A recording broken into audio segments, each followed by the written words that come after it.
अकेले हम अकेले तुम। जब मैं सुबह उठती हूँ पापा ऑटो चलाने चला जाती है और घर में टाइम नहीं मिलता है। आज मैं पापा और मम्मी बहन को साथ में देख रही हूँ। खुलुमबाय बयखौबो फिन खनसे गोदान भिडिअ बरायबाय। लोगोफोर बे समाव नोंथांमोननि गेजेराव जोबोद माखासे इन्टारेस्टिं आपडेट शेयार खालामनो थाखाय नैबे भिडिअखौ लाबोनाय जालायबाय। थारैनो नोंथांमोना बयबो मिथिखादों बा नोंथांमोना गोबाङानो नुखाबाय जानांगौ जोंनि बर'नि फिसा सासे अप्सरा बर' जाय सिस्टारा इन्डिया रियेलिटि श' सुपार डान्सार चेप्टार 5 दा बेवहाय बिथाङा रियेलिटि श'आव माने बादायगासिनो दङ, बाहागो लागासिनो दङ। थारैनो नोंथांमोना गोबां नुदों। दा अप्सरा बर'नि माखासे आपडेट नोंथांमोननो होनो नागिरदों। नोंथांमोना जुदि भिडिअखौ जोबजासिम नायलांब्ला बुजिगोन आरो बेवहाय नोंथांमोना जोबोद गोजोननाय मोनगोन आरो फैबाय थानाय समाव अप्सरा बर' बिथाङा विनार जानो हागोन ना हाया बिनि एसेब्लाबो आन्दाजखौ नोंथांमोना खालामनो हागोन आरो बेखायनो नोंथांमोना भिडिअखौ जोबजासिम नायलां। दा गिबियावनो आं नोंथांमोननो फोरमायनो नागिरदों जे जाय अप्सरा बर' बिथाङा थांनाय सप्तानि जे सेटारडे सानडे बेवहाय टप 5 नि जे कन्टेस्टेन्टनि जे पारफरमेन्स जादोंमोन बेयाव कम्पिटिसन जादोंमोन। बेवहाय अप्सरा बर'आ जायगा मोननो हायाखैमोन। नाथाय नै मैया थांनाय 9 आरो 10 सानडे आरो सेटारडे आरो सानडे बे खालि सेटारडे खालि अप्सरा बर'नि जे पारफरमेन्स जानो गोनांमोन गावनि जे गुरुखौ लानानै आरो बिफामोनखौ लानानै बेवहाय मोनसे गिदिर श' मोनसे दिन्थिनो गोनांमोन बा पारफरमेन्स खालामनो गोनांमोन। नाथाय सुनिबार खालि अप्सरा बर'आ पारफरमेन्सखौ खालामनो मोनबाय आरो बे पारफरमेन्सआ माबायदि होदोंमोन नोंथांमोना आं ससे भिडिअ क्लिपखौ दिन्थिगोन। बिनि उनाव आं नोंथांमोननो फुल आपडेटखौ होगोन। अकेले हम अकेले तुम। थारैनो नोंथांमोना नैबे जे अप्सरा बर'नि बे सप्तानि गेजेराव जे होनाय पारफरमेन्स बेखौ नुनानै नोंथांमोना जोबोदानो मोजां मोनबाय जानांगौ, जोबोद बाख्नायथाव जादों आरो जोबोद इन्टारेस्टिं। बेवहाय गावनि बिफाखौ लानानै मोनसे गावनि बिफानि सोमोन्दैखौ लानानै बियो पारफरमेन्सखौ होनाय जादोंमोन आरो बे पारफरमेन्स होनायाव अप्सरा बर'आ गोबां बाख्नायजादों आरो गोबां अनसायजादों। लोगोसे जाय जाजफोर दङ दा शिल्पा शेट्टी आरो दा टप जोङो कन्टेस्टेन्ट हिसाबै सुपार पारफरमेन्स होनाय हिसाबै बिथाङा जायगाखौ मोननो हाबाय। Pankaj, this is by far the top 2 best lyrical act I've ever seen on any dance. Literally, it was magical. बेयाव अप्सरा बर'जों लोगोसे गासै साबा बेवहाय गासै साबा जाय बादायारिफोरखौ टप 5 आव माने सेलेक्ट खालामनाय जाबाय बा सायख'नाय जाबाय बा जायगा मोननो हादों आरो बिनिनो जायफ्रा मोनदों आं नोंथांमोननो फोरमायनो नागिरदों। गिबियाव दङ अप्सरा बर' आरो सुकृति तकजीर दले आरो बारकार कापिया बिथां साबा कन्टेस्टेन्टफोरा टप 5 आव जायगाखौ मोननो हादों आरो बे टप 5 आव मोनसे नाम होनाय जायो जाय बांसिन बेयाव माखासे मार्क होनाय जायो 30 मार्क। जुदि 30 निफ्राय 30 मार्कखौ जुदि मोननो हायोब्ला बेवहाय मोनसे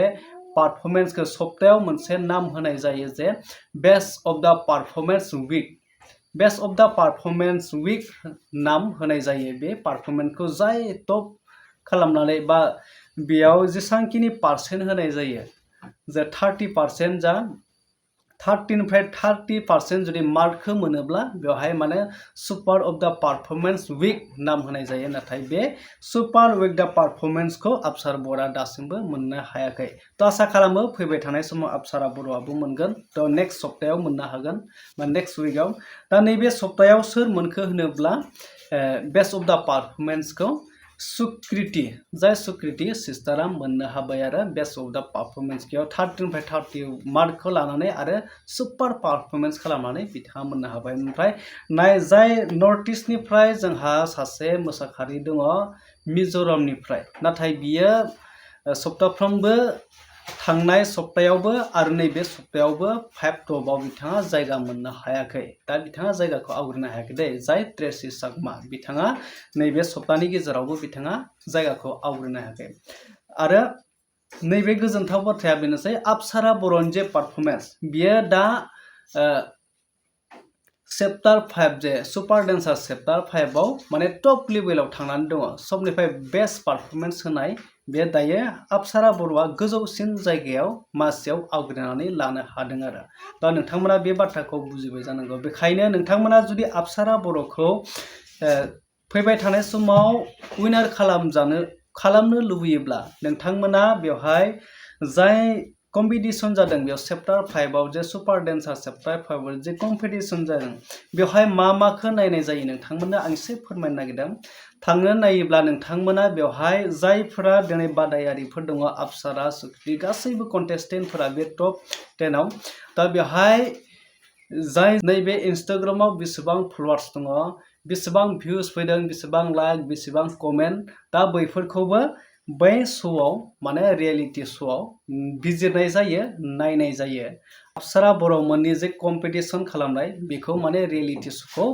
ससियेल मिडियायाव होबाय थानाय जायो जुदि नोंथांमोना सापर्ट खालामनोब्ला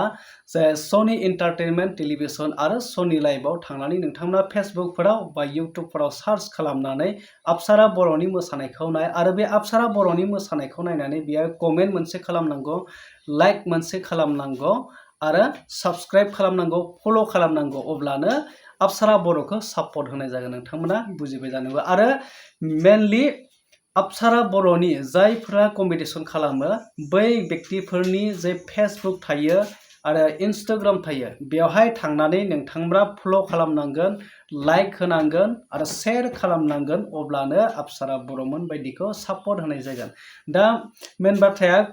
गोबांथार अडियेन्सफोरा बा पाब्लिकफोरा सोंहरो जे अपसारा बर'खौ माबायदि भट होयो आरो माबायदि सापर्ट खालामनांगौ नोंथांमोना गोबां सोंहरो बेखायनो आं नोंथांमोननो खोन्थानो नागिरदों जे दासान्दि अपसारा बर'मोननि जे कम्पिटिशन बे सोलिबाय थादों दा बे सोलिनाया जेब्लासिम जाबाय थागोन अब्लासिम बेवहाय माने भटिंनि जेबो सिस्टेम दा फैथ'वाखै दा टप 5 आव सोलिबाय थादों बे टप 5 निफ्राय सोर विनार जागोन माने ग्रेन्ड फाइनालाव सोर देरहानो हागोन दा बेफोरनि माखासे जे क्राइटेरियाफोर दा बेयो कमप्लिट जाथ'वाखै भटिंनि जे एलिजिबिलिटि बे माने गेवनानै फैथ'वाखै जेतिया अपसारा बर'मोना कम्पिटिशन लास्ट कम्पिटिशन जागोन बिनि डेटआ ओंखारना फैखागोन आरो भटनि सिस्टेमा फैखागोन अलरेडि नोंथांमोननो आं फोसावखागोन नोंथांमोना मिथिखागोन जेब्ला भटनि जे सिस्टेमा जायो दा थेवब्लाबो नोंथांमोना जाय रियेलिटी श'आव बादायगासिनो दङ कम्पिटिशन खालामगासिनो पारफरमेन्स खालामगासिनो बेवहाय नायनाय जायो गाव व्यक्तिफोरनि जे फलोवार्स कमेन्ट लाइक शेयार बेखौ बांसिन नोजोर होनाय जायो आरो सोरनिया बांसिन मोनदों बेखौ माने एसे टप लेभेलाव लांनानै दोनहैयो दा जाय जाजफोरा दा बेफोरखौ गोबां नायबिजिरो आरो दा जाय चैप्टार 5 रियेलिटी शो सुपार डेन्साराव दा बेखायनो नोंथांमोना अपसारा बर'नि फेसबुक पेजाव थांनानै नोंथांमोना अपसारा बर'नि फेसबुक पेजखौ फल' खालामैथां शेयार खालाम लाइक खालाम कमेन्ट खालाम आरो इन्स्टाग्रामाव थांनानै नोंथांमोना फेसबुकआव थांनानै सार्च खालामब्लानो नोंथांमोना मोनगोन अपसारा बर' होननानै नोंथांमोना सार्च खालाम इन्स्टाग्रामाव थांनानै नोंथांमोना अपसारा बर' होननानै सार्च खालाम अब्लानो नोंथांमोना गासैबो गेवना फैगोन बेवहायनो नोंथांमोना हाजासे हायो सापर्ट खालामनो हागोन बेखायनो फैबाय थानाय समाव जों अपसारा बर'खौ विनार खालामनो थाखाय जों बयबो सेस्था खालामनांगोन हेफाजाब होनांगोन मानोना जोंनि बर'नि फिसाया जेरावबो दावगानायाव बाहागो लानांगौ बयबो उथ्रिसार जानांगौ बेखायनो नोंथांमोना बांद्राय नेगेटिभ बाथ्राखौ साना गोबांफ्रा गोबां कमेन्ट खालामहरो गेदेर गेदेर कमेन्ट खालामहरो लाब गैया बेफोरबायदि दा बेफोरबायदि साननाङा दे बिराद भुल जायो दा जोंनि बर'नि फिसायानो जा उनाव जियानो जा उननि बाथ्राखौ सानालाबासिनो दा जों विनार खालामहरनो हानाय नैबे बाथ्राखौ नोंथांमोना साननांगौ मानोना जोंनि आसामाव दायो 3 कन्टेस्टेन्ट बा बादायारि जानानै दङ जे नोंथांमोना मिथिखादों आद्याशा उपाध्याय आरो तकजिर दले आरो अपसारा बर' जोंनि आसामावनो 3 अब्ला जोङो आसामनिफ्राय गासैनिफ्रायबो भट मोनगोना बे माने सापर्ट मोनजोबगोना बे गोरलै नङा बेखायनो नोंथांमोना जों गासैबो खौसे जाना अपसारा बर'नो सापर्ट होनांगोन अपसारा बर'खौ जों विनार खालामनायाव हेफाजाब होनांगोन थ' लोगोफोर नोंथांमोना नेक्स्ट आपडेटआव होगोन नोंथांमोना माखासे बाथ्राफोरखौ बुजिबाय जानांगोन आरो जायफ्रा बुजियाखै नोंथांमोना कमेन्ट सेक्सनाव सोंहरनो हागोन आं नोंथांमोननो रिप्लाइ होनो नाजागोन बा भिडिअनि गेजेरजों आं नोंथांमोननो फोरमायनो नाजागोन दा नेक्स्ट आपडेटआव लोगो मोनगोन टाटा बाय बाय